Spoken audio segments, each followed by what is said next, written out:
अस्सलाम वालेकुम dear student. आज हम डिस्कस करेंगे डॉन न्यूज़पेपर का ओपिनियन, जिसका टाइटल है गर्ल्स एजुकेशन। इम्पोर्टेंट टॉपिक है, ख़ास तौर पे उन स्टूडेंट्स के लिए जिन्होंने ऑप्शनल में जेंडर स्टडी को ऑप्ट किया है। इसके अलावा कंपलसरी सब्जेक्ट की बात करें तो करंट अफेयर्स, पाकिस्तान अफेयर्स, ऐसे में ये क्वेश्चन इंपॉर्टेंट है। अभी जो कल 2025 का ऐसे का पेपर हुआ है उसमें भी जेंडर स्टडी के हवाले से एक क्वेश्चन लाजमी आया हुआ था। तो अगर आप कोई अपना थीम प्रिपेयर करो तो गर्ल्स एजुकेशन के हवाले से आपने लाजमी चीज़ों को याद रखना है। बेसिकली इस ओपिनियन में बात की गई है मुस्लिम कंट्रीज़ के हवाले से कि ये जो मुस्लिम कंट्रीज़ है वहाँ पे जेंडर इनइक्वालिटी ज़्यादा है, गर्ल्स की जो एजुकेशन है ना वहाँ पे कम फोकस किया जा रहा है। तो बेसिकली अब हो सकता है कि ये इस्लामियात में भी क्वेश्चन पूछा जाए कि मुस्लिम कंट्रीज़ में गर्ल्स एजुकेशन की रेशो इतनी ज़्यादा कम क्यों है, जबकि हमारा मज़हब तो हमें ये इजाज़त देता है कि गर्ल्स एजुकेशन जो है ना वो मस्ट है। आप अपनी लड़कियों को तालीम दें, लड़कों को तालीम दें। जो तालीम है वो हर किसी इंसान का बुनियादी हक़ है। तो इस तरह की हमें काफ़ी वर्सेस मिल जाती हैं कुरान पाक में, हदीस में। तो फिर भी इसके बावजूद जो मुस्लिम कंट्रीज़ हैं उसमें इतनी ज़्यादा रेशो कम क्यों है, तो इस हवाले से हमने आज इस ओपिनियन में बात करनी है। एक कॉन्फ्रेंस हुई है, इसके बारे में मैंने पहले भी एक ओपिनियन डिस्कस किया है। तो अगर आप जब ये शुरू हुआ था ना तो मलाला यूसुफ जो थी वो इसको होस्ट कर रही थी पाकिस्तान की तरफ से, तो तब मैंने ये सारी चीज़ें डिटेल में आपके साथ डिस्कस की थी। लेकिन इसमें काफ़ी ज़्यादा कोटेशंस हैं और रेफरेंस हैं, तो इसलिए मैंने सोचा कि आज फिर इस पर एक वीडियो बना दी जाए और लास्ट पे हम इम्पोर्टेंट क्वेश्चंस भी डिस्कस करेंगे कि इसमें से, इस ओपिनियन में से कौन कौन से इम्पोर्टेंट क्वेश्चंस बन सकते हैं। इसके अलावा आपने मुझे ये ज़रूर बताना है कि कल जो ऐसे और प्रेसी का पेपर हुआ है उसमें से आपको कितने ऐसे आते थे और आपके नज़दीक प्रेसी जो थी।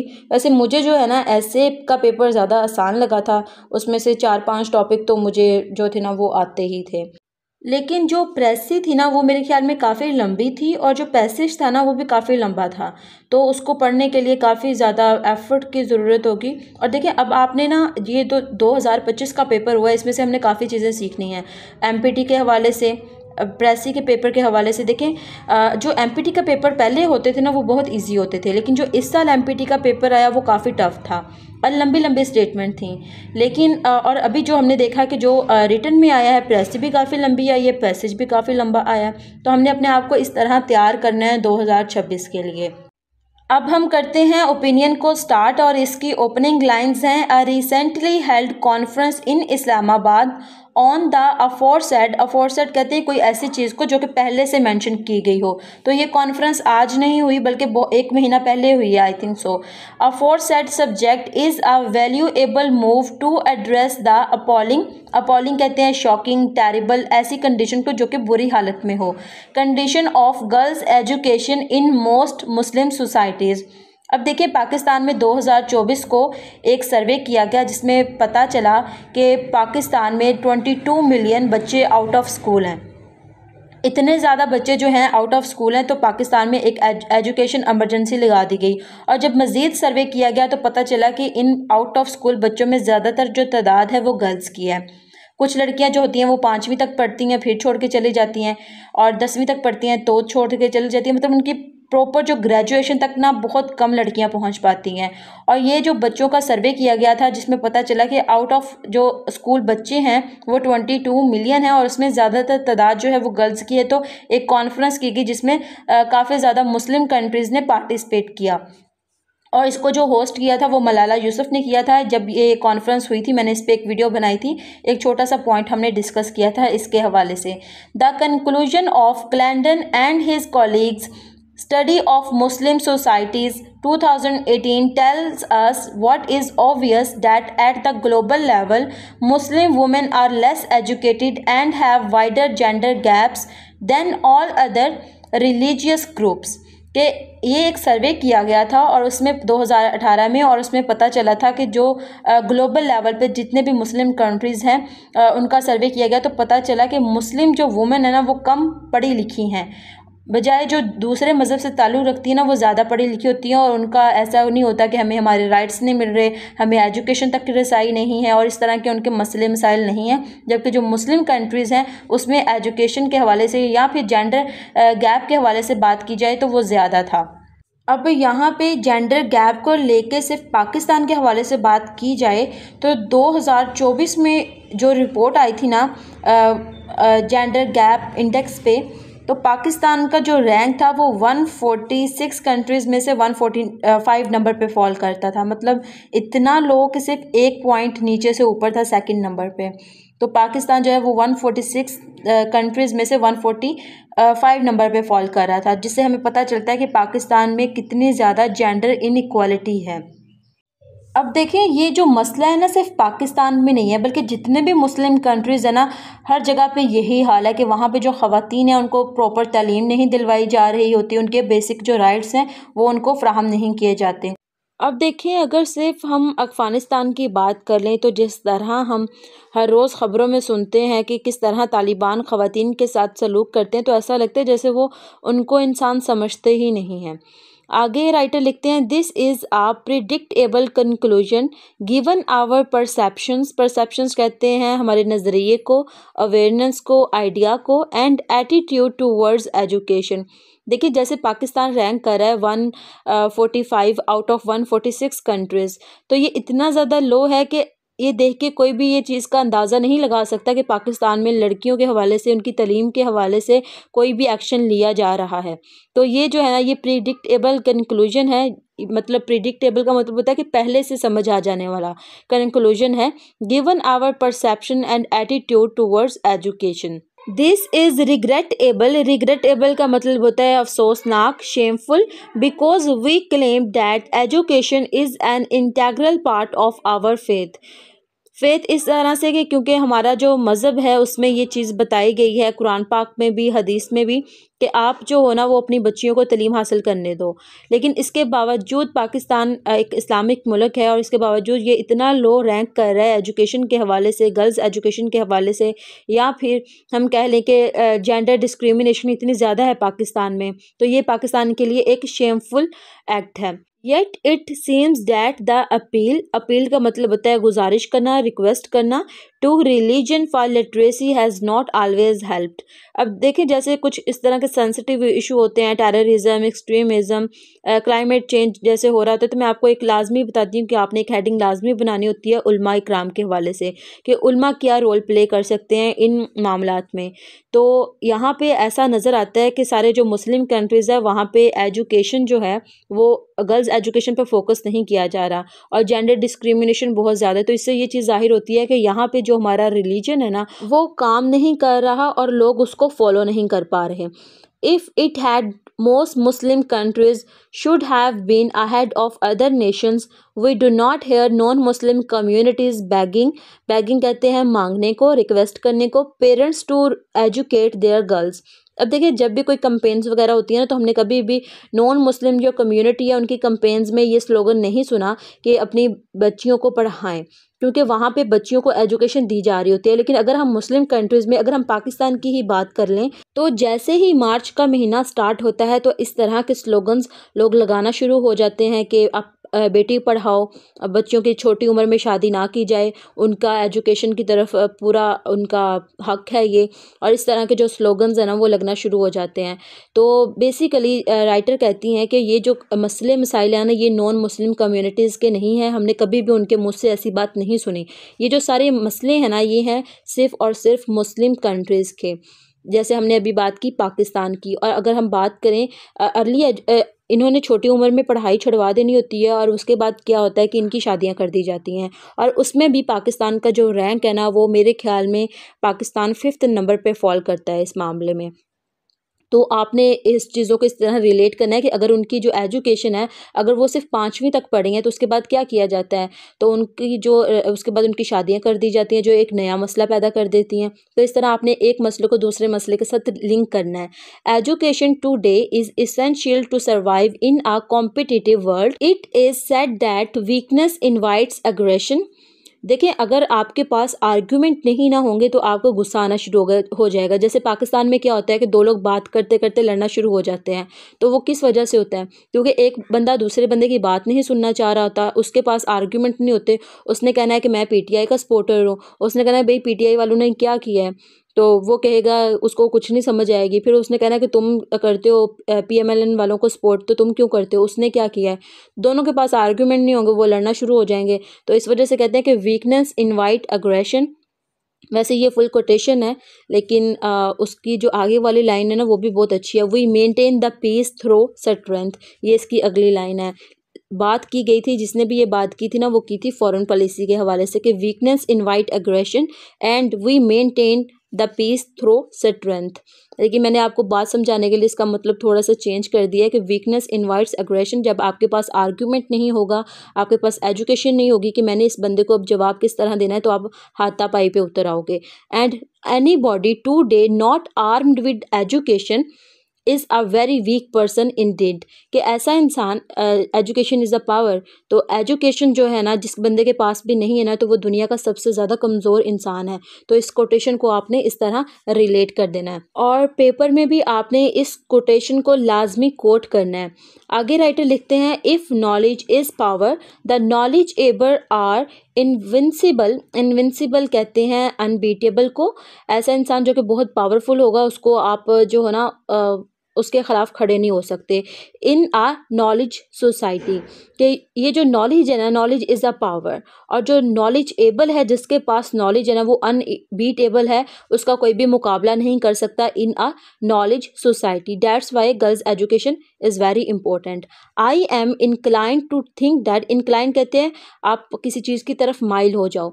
आई am incline to think that often the need and necessity of the times push people to seek education. बाज़ औक़ात हमारी ज़रूरत होती है, बाज़ औक़ात वक्त ऐसा आ जाता है कि हमें सीखना पड़ता है। Seek education. I want to cite, cite का मतलब होता है रेफ़र करना, an example to demonstrate the point.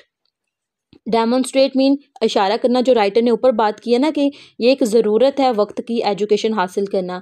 तो अब राइटर कहते हैं कि मैं आपको एक एग्जाम्पल के थ्रू ये चीज़ समझाने की कोशिश करता हूँ। Hunza valley was very backward till around the 1970s, girls school being non-existent, but when the late Prince Karim Aga Khan started establishing girls schools। अब देखिए यहाँ पे राइटर लिखते हैं कि जो हंजा वैली है ना वो 1970 तक उसमें गर्ल्स स्कूल था ही नहीं जहाँ पे गर्ल्स जाके एजुकेशन हासिल कर लें। और बाद में जो प्रिंस करीम आगा ख़ान है इनकी डेथ हो चुकी है 4 फ़रवरी को 2025 में ही। इन्होंने वहाँ पे स्कूल कायम करवाना शुरू किए थे 1970 के बाद में। ऑल दो boys school existed since the 1940s, लेकिन जो लड़कों का स्कूल था वो 1940 में भी वहाँ पे था। In the 1980 that is when girls started attending schools। 1970 तक वहाँ पे कोई भी स्कूल नहीं था हंजा वैली में। 1940 में बॉयज़ का स्कूल भी था और 1980 में लड़कियों ने वहाँ पे जाके एजुकेशन हासिल करना स्टार्ट कर दिया था, जिसको तमीर करवाया था प्रिंस करीम आगा खान ने। A famous slogan inspired the local community. It had been given by Aga Khan III, grandfather of prince Karim. ये स्लोगन आपने लाजमी याद रखना है, इंपॉर्टेंट होगा और आपके आर्ग्यूमेंट को मज़ीद मजबूत बना देगा। ही हैड अर्ज, अर्ज का मतलब होता है किसी में ख्वाहिश पैदा कर देना। His community that if a couple had 2 children, a girl and a boy, and if they were able to educate only one, educate the girl. कि अगर एक कपल के पास 2 बच्चे हैं, एक लड़की और एक लड़का, तो उनके पास लेकिन इतनी उनके जो पैसे हैं उनके पास सिर्फ एक बच्चे को पढ़ाने के लिए हैं, तो वो लड़की को पढ़ाएं, लड़के को ना पढ़ाएं। इतनी ज़्यादा गर्ल्स के लिए एजुकेशन इंपॉर्टेंट है। तो आपने ये वाली कोटेशन जो है उसमें ऐड कर देनी है कि ये एक फेमस स्लोगन है जो कि दिया गया था आगा खान III ने, जो कि ग्रैंडफादर थे प्रिंस करीम के। और प्रिंस करीम जो थे इन्होंने हंजा वैली में स्कूल कायम करवाना शुरू किए थे 1970 के बाद में। He had argued that if you educate the girl she would educate the whole family. अगर आप एक लड़की को पढ़ाते हैं तो वो अपने पूरे ख़ानदान को एजुकेट करती है। तो इस तरह ये वाली बात भी आपने कह देनी है कि उसने ये स्लोगन इसलिए लगाया था कि अगर आप अपने घर में लड़की को एजुकेट करवाते हो, अगर आपके पास सिर्फ इतने पैसे हैं कि आप एक बच्चे को पढ़ा सको तो लड़की को पढ़ाओ, क्योंकि अगर आप एक लड़की को पढ़ाते हो तो इसका मतलब है कि वो she would educate the whole family. इस तरह आपने अपना लिंक किया करें चीज़ों को आपस में। The boy can survive by doing even manual jobs. Manual job कहते हैं अनस्किल्ड जॉब को। अब देखिए, लड़का जो है उसने अपनी ज़िंदगी गुजारने के लिए वो मज़दूरी भी कर सकता है, लेकिन लड़की मज़दूरी करने तो नहीं ना जा सकती। लड़की को चाहिए कोई एजुकेशन वाली जॉब, कोई ऑफ़िस में बैठ के करने वाली। अब लड़के ना आ जाएँ कमेंट सेशन में कि ये हमारे साथ डिस्क्रिमिनेशन हो रही है। लेकिन अब ये जो है, ये आगा खान जो हैं वो कह रहे हैं, और आगा खान 3, तो उनकी ये स्टेटमेंट थी कि उन्होंने क्यों इम्पोर्टेंस दी गर्ल्स एजुकेशन के हवाले से, कि क्योंकि लड़के जो हैं वो अनस्किल्ड जॉब भी कर सकते हैं, लेकिन लड़कियाँ नहीं कर सकती। और अगर लड़कियों को पढ़ाएंगे तो she would educate the whole family. But an educated girl is an asset, asset कहते हैं ब्लेसिंग को, सरमाए को, to the family. This guidance inspired the community, but it took some time before schools were established due to the financial constraints. Constraints कहते हैं किसी चीज़ की कमी होने को, of that time. अब ये जो स्लोगन लगाया था, इसने लोकल कम्युनिटी को बहुत ज़्यादा इंस्पायर किया था। वो बहुत राज़ी भी हो गए थे कि हम अपने बच्चे को पढ़ाएंगे। However, the actual impetus कहते हैं मोटिवेशन को, for girls education came when girls engaged in gainful employment after receiving higher education. ये जो पॉइंट है ना, ये बहुत इंपॉर्टेंट है कि अगर कोई लड़की पढ़ लिख के अच्छी जॉब करना शुरू हो जाती है, एम्पावर हो जाती है, तो उसके साथ जो भी कोई उसकी कज़न वगैरह होगी, बहनें होंगी, गली मोहल्ले में होंगी या गांव में होंगी, वो खुद उनकी जो फैमिलीज़ है ना, वो बड़ी इंस्पायर होंगी इस चीज़ से, और अपने बच्चियों को जो है ना वो हायर एजुकेशन दिलवाएंगी। और यहाँ पे अब आप एक रेफरेंस ऐड कर सकते हो अनएम्प्लॉयमेंट के हवाले से, कि पाकिस्तान में इतना ज़्यादा अनएम्प्लॉयमेंट है कि लड़कों को जॉब नहीं मिल रही और लड़कियों को क्या ही मिलेगी। ये एक रीज़न है कि फिर हो सकता है कि हम ये जो टारगेट है ना कि लड़कियों को पढ़ाने ही वाला, वो शायद अचीव ना कर पाएँ, क्योंकि रीज़न क्या है कि गेनफुल एम्प्लॉयमेंट ही नहीं मिलेगा जब, तो फिर कोई कहेगा कि एजुकेशन का क्या ही फ़ायदा है, हम तो बस पैसा लगा रहे हैं, हमें मिल तो कुछ भी नहीं रहा। When their family fortunes improve, fortune कहते हैं किस्मत, इम्प्रूव हो जाएगी, बेहतर हो जाएगी। Other were inspire to send their girls to school despite cultural barriers. ये ऊपर वाली बात की, अगर एक लड़की को अच्छी जॉब मिल जाती है, वो एम्पावर हो जाती है, अपने पाँव पे खड़ी हो जाती है, अपना खर्चा पानी खुद उठा सकेगी, तो जो दूसरी फैमिलीज़ हैं, देखा देखी गांव की और ख़वातीन गली मोहल्ले की, वो सारी जो है ना वो भी इंस्पायर होंगी इस चीज़ से और अपने बच्चों को स्कूल भेजेंगी, चाहे उनका ये जो कल्चर है या सोसाइटी है इस चीज़ की इजाज़त नहीं भी दे रही, तो फिर भी वो ये बैरियर को तोड़ने की कोशिश करेंगे। Today, there are many young women, professionals, doctors, nurses, PhD scholars, police and public administration in rural and urban Pakistan। कि अब हम देखें तो पाकिस्तान में ये सारे जो प्रोफेशनल, अब हम ये नहीं कह सकते कि डॉक्टर बनना या पायलट बनना जो है ना वो सिर्फ लड़कों का काम है, बल्कि अब ये सारा काम लड़कियां भी कर रही हैं। Many have even moved overseas for better opportunities। लेकिन क्या हुआ है कि ब्रेन ड्रेन हो चुके हैं। ब्रेन ड्रेन क्या होता है कि जो पढ़े लिखे बच्चे होते हैं ना, वो अच्छी अपॉर्चुनिटी के लिए, या फिर जब उनको यहाँ पे एम्प्लॉयमेंट नहीं मिल रहा होता, अच्छी जॉब्स नहीं मिल रही होती, इतनी अच्छी एजुकेशन हासिल करने के बाद, तो वो माइग्रेट कर जाते हैं किसी और कंट्रीज़ में और वहाँ पे जाके सर्व करना शुरू हो जाते हैं। तो ये जितने भी हमने ऊपर पॉइंट्स पढ़े हैं ना कि नर्सेज, डॉक्टर, PhD स्कॉलर्स, ये सारे जो है ना ये ओवरसीज़ मूव कर गए हैं फॉर बेटर अपॉर्चुनिटीज़। तो वही बात आपने अनएम्प्लॉयमेंट वाली लिख देनी है और लिख देना है कि ब्रेन ड्रेन हो रहे हैं। Today education in that area is not necessarily only a religious duty but a basic human need to survive. कि आजकल के ज़माने में जो एजुकेशन है ना वो ज़रूरत नहीं है only a religious duty but a basic human need. के अब इंसान को अगर सर्वाइव करना है ना तो उसको तालीम होनी चाहिए, उसको जो टेक्स्ट है ना कि किस तरह पढ़ना है, लिखना है, ये सारी चीज़ें पता होनी चाहिए उसको। They are now in an envious position, envious कहते हैं जेलसी को, हसद को, as they live with dignity and respect with a better quality of life. The community provided an enabling environment, enabling का मतलब होता है किसी चीज़ को अलाउ कर देना, ईजी बना देना, विच प्रोवाइडेड स्टिमुलस, स्टिमुलस कहते हैं मोटिवेट करना, हरकत में लाना, for girls to excel, excel कहते हैं एक्सपर्ट बनाने को, ब्रिलियंट बनाने को, शाइन करने को। तो ये जो है ना हमारा जो कम्युनिटी है ना ये प्रोवाइड कर सकती है एक ऐसा इन्वायरमेंट जिसमें लड़कियों की जो एजुकेशन है कि अगर कोई लड़की इंजीनियर बन रही है तो उसको ये चीज़ अलाउ कर दे, ये ना कहे कि इसने इंजीनियर बन के क्या करना है। इंजीनियर बन के क्या करना है, इसने लोगों के घर बनाने हैं। इस तरह का जो माइंडसेट है ना, ये हमारी कम्युनिटी ही प्रोवाइड करती है। जैसे अक्सर हम सुनते हैं ना कि 4 लोग क्या कहेंगे, और फिर वो 4 लोग नहीं मिलते। तो ये वो वाली बात है कि अगर हमारी कम्युनिटी जो है ना ऐसा इन्वायरमेंट बना दे कि जो लड़कियां हैं ना वो किसी भी पेशे में, किसी भी प्रोफेशन में जो है ना वो ब्रिलियंट एक्सपर्ट हो सकें, तो ये काम बहुत ज़्यादा ईजी हो सकता है। गर्ल्स एजुकेशन के हवाले से हम बात कर रहे हैं। Coming to the larger picture of girls education, the enabling environment that is being talked about is largely missing. In fact, disabling factor abound कहते हैं full of something in Pakistan. जैसे हमने बात की ऊपर कि इस तरह का एक इन्वायरमेंट किया जाए कि कोई भी किसी पे बात ना करे, और ये चीज़ अलाउ कर दे कि अगर कोई लड़की इंजीनियर बनना चाह रही है तो वो उसको बनने दें, ना कि 100 बातें करना शुरू कर दें कि अब ये इंजीनियर बनेगी, ये करेगी, वो करेगी। इस तरह जो भी बातें होती हैं आप सबको पता है। Coming to a larger picture of girls education, अब ये जो राइटर कहते हैं कि ये जो इनेबलिंग इन्वायरमेंट है ना, ये पाकिस्तान में मिसिंग है।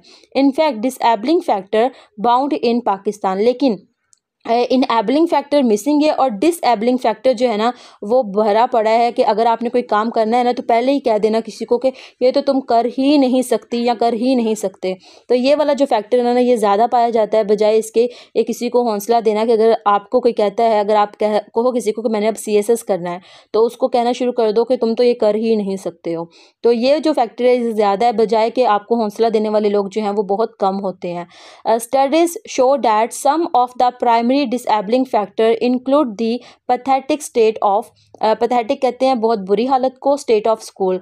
कि अब ये जो डिसेबलिंग फैक्टर है ना इसमें कौन कौन सी चीज़ें हैं। पहला है कि जो हमारे स्कूल्स हैं ना, यहाँ पे स्टेट से मुराद है हालत। जो स्कूलों की हालत है ना वो बहुत ख़राब है।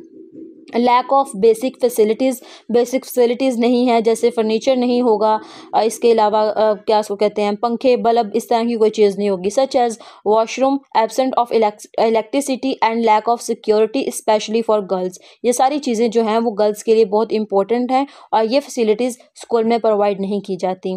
Ansari and Ali 2024 of the Aga Khan university cite security of school building, mean के वहाँ पे कोई भी बाउंड्रीज नहीं होंगी, दीवारें नहीं बनी होंगी, as one of the major factor standing in the way of girls education. In addition, अब देखें जब गर्ल्स स्कूल की जो है वो दीवारें ही नहीं होंगी तो उसमें कोई भी आ जा सकता है। तो ये कितना एक ख़तरनाक एक हम कह लें कि एक पहलू जो है ना वो बहुत खतरे की अलामत है ये चीज़। In addition lack of educational material, boring and irrelevant curricula, shortage of teacher and bad teaching methods, corporal punishment कहते हैं फिजिकल पनिशमेंट, जैसे हाथों पे मारना, मुंह पे मारना, बाल खींचना। इस तरह की जो टीचर्स होती हैं ना वो अक्सर इस तरह की पनिशमेंट देती हैं बच्चों को। तो ये सारी चीज़ें जो कि लड़कियों को फिर वो कहती हैं कि हमने जाना ही नहीं है स्कूल में क्योंकि वो बोरिंग होती हैं, इररेलेवेंट होती हैं, उनको वो कहते हैं कि हमने इसको इस्तेमाल कहाँ पे करना है अब।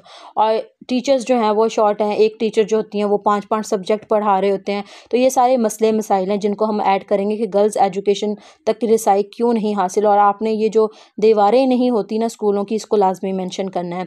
एब्सेंस ऑफ लाइब्रेरीज़ नहीं होती स्कूल में, and other learning materials are other disabling factors. ये सारी चीज़ें जो है ना, ये चीज़ें जो है ना वो मना करती हैं कि गर्ल्स जो हैं वो एजुकेशन ना हासिल करें।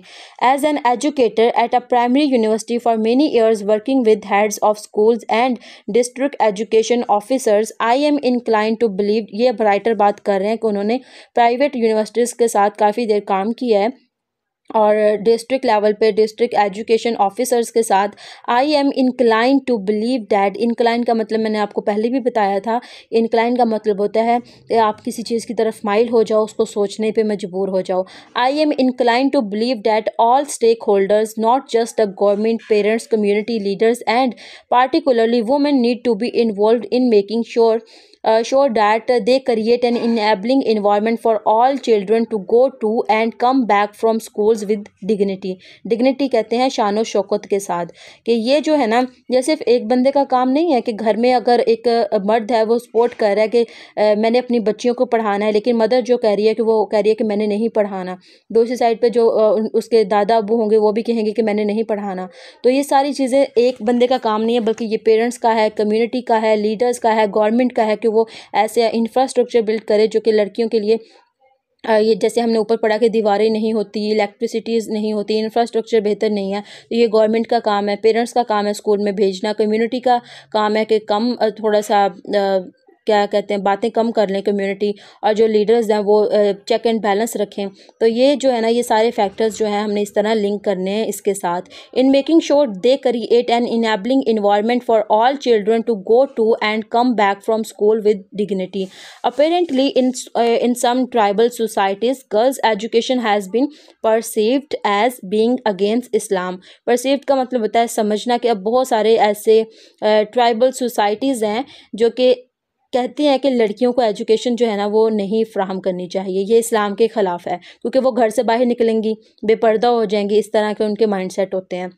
But to me this is more a cultural and tribal pretext. Pretext कहते हैं बहाने को, कि ये सिर्फ खुद से बनाई गई चीज़ें हैं, इस्लाम में इस तरह का कोई बात नहीं कही गई। अब तो हम भी इतने पढ़े लिखे हैं कि हमें पता है कि इस्लाम इस चीज़ की इजाज़त देता है, और ये सिर्फ कल्चरल बैरियर्स हैं और अपने पास से बनाई गई बातें हैं, rather than a religious issue. In most tribal और conservative societies, women are seen as less than human, and their education is perceived to be least divided. In fact, detrimental कहते हैं नुकसानदेह को, to the tribal way of life. Yet those who move to urban societies start, अब ये जो tribal होते हैं ना, कबीले वगैरह बने होते हैं, वहाँ पे लड़कियों को इस वजह से भी तालीम नहीं दी जाती कि ये हमसे सवाल पूछेंगी, हमारे बराबर आके खड़ी हो जाएंगी कल को, तो इस वजह से जो है ना इनकी अर्ली एज में शादी कर दें, और इस तरह के इनके माइंडसेट होते हैं। Yet those who move to urban societies start sending their children to educational institutions. अब ये जो लोग शहरों में की तरफ चले जाते हैं वो अपने बच्चों को तालीम दिलवाना शुरू हो जाते हैं। Environment does make a difference, क्योंकि जब वो देखते हैं कि जो अर्बन एरियाज़ हैं वहाँ पे तो इस तरह का कोई माइंडसेट ही नहीं है, वहाँ पे हर घर की बच्ची पढ़ने जा रही होती है, तो ये जो बात है ना, राइटर लिखते हैं कि environment does make a difference. In conclusion, अब देखिए इसी तरह हमने अपनी बात स्टार्ट की कि इस तरह कॉन्फ्रेंस हुई है इस्लामाबाद में, एक फैक्ट्स एंड फिगर से बात स्टार्ट की और कंक्लूजन हमने कर दी, अंदर हमने हर चीज़ डिस्कस किया। इसी तरह आपने ऐसे लिखना होता है। In conclusion the basic disabling factors cited mean जो रेफ़र किए गए हैं, रेफरेंस दिए गए हैं above need to be address, कि अब ये जो हम सोल्यूशन की बात कर रहे हैं कि ऊपर जितने भी मसले मसाइल हमने बताए हैं ना, इनको सॉल्व करने की ज़रूरत है। We need to find more out of the box solution. हमें ये एक ही तरीके से, ट्रेडिशनल तरीके से नहीं इसको हल करना, बल्कि हम कुछ इनोवेशन लेके आए अपने रिकमेंडेशंस में, अपने सोल्यूशन में। But top down and bottom up approach. अब देखिए top down and bottom up approach, ये जो है कि ये नहीं कि आप ऊपर ऊपर से मसले हल कर लो। अब पहला बेसिक लेवल पे आप काम करना शुरू करो कि लड़कियां स्कूल में क्यों नहीं आ रही हैं, क्योंकि पॉवर्टी है, कोई भी जो है उनके पास इतने पैसे नहीं है कि वो इतनी भारी रकम अदा कर सकें, ये रीज़न है, उसको ख़त्म करें। ये बॉटम अप होगी, पहले आप नीचे से ऊपर आ रहे हो, पहले बिल्डिंग की बुनियाद रखी जाती है और फिर बिल्डिंग ऊपर बनाई जाती है, तो ये वाली अप्रोच की ज़रूरत है। Must be tested, it is an unending struggle but we have no other choice. कि ये जितने मतलब 22 मिलियन बच्चे आउट ऑफ स्कूल हैं और उसमें ज़्यादातर गर्ल्स हैं, तो ये एक अनएंडिंग स्ट्रगल है कि आपको मुसलसल कोशिश करनी है कि आप इन बच्चों को स्कूल में तालीम दिलवाओ। लेकिन ये जो है ना, हमें इस पे काम करना है, but we have no other choice, और हमारे पास कोई और दूसरा ऑप्शन नहीं है जिस पे हम काम कर सकें। अब यहाँ पे हमारा ओपिनियन ख़त्म होता है और अब हम डिस्कस करते हैं इंपॉर्टेंट क्वेश्चंस को जो कि इस ओपिनियन में से बन सकते हैं। पहला क्वेश्चन है हमारे पास, why do Muslim countries lag behind other nations in term of gender equality in education and what policy Myers can bridge this gap. कि जो मुस्लिम कंट्रीज़ है वो दूसरी जो नेशंस हैं, नॉन मुस्लिम कम्युनिटी है, उनसे पीछे क्यों रह गई हैं जेंडर इक्वालिटी के हवाले से।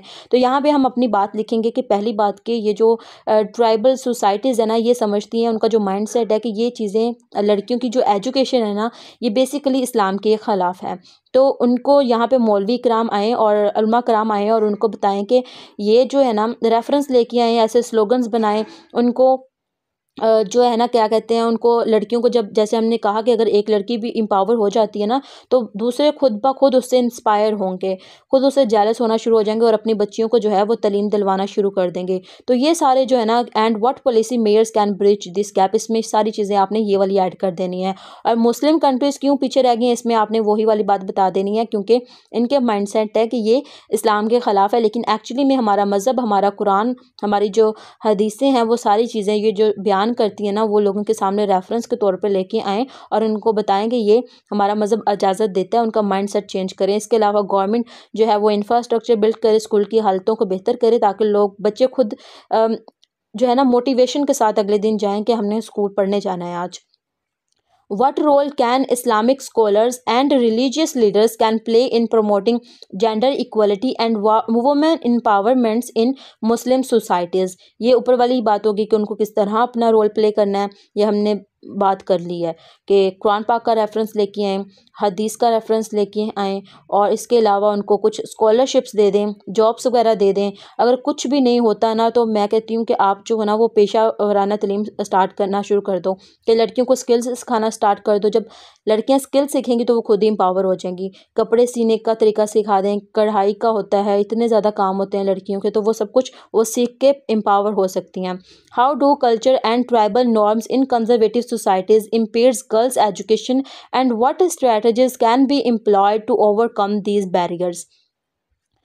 बैरियर्स की सोल्यूशन की हमारे पास एक ही सोल्यूशन है, हमने वो हर जगह पे इम्प्लीमेंट कर देना है। और कल्चरल एंड ट्राइबल नॉर्म्स भी हमने बात की कि उनके कंजर्वेटिव माइंडसेट है और उनको जो है ना ख़त्म करने की ज़रूरत है। हमारे जो लीडर्स हैं, गवर्नमेंट है, कम्युनिटी है, और ख़ास तौर पे जो फैमिलीज़ हैं ना, वो इसमें रोल प्ले करें इस कंजर्वेशन को ख़त्म करने के लिए। ये जो कंजर्वेटिव है ना, इतने ज़्यादा माइंडसेट, इसको ख़त्म करें और बताएं, रेफरेंस लेके आएं उनके पास। How has that Taliban's ban on girls' education in Afghanistan affected the religious socio-economic development, and what are the global implications of this crisis?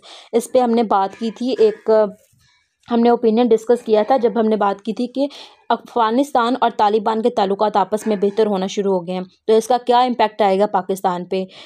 तो तब हमने डिस्कस किया था कि अगर इंडिया और अफ़गानिस्तान के ताल्लुकात बेहतर होते हैं ना, तो इस चीज़ को इंटरनेशनल लेवल पे डिस्करेज किया जाएगा, क्योंकि वहाँ पे जिस तरह बैन हुआ है गर्ल्स एजुकेशन पे, तो इसको बहुत सारे लोग जो है ना, इसको इसके ख़िलाफ़ हो गए हैं तालिबान के।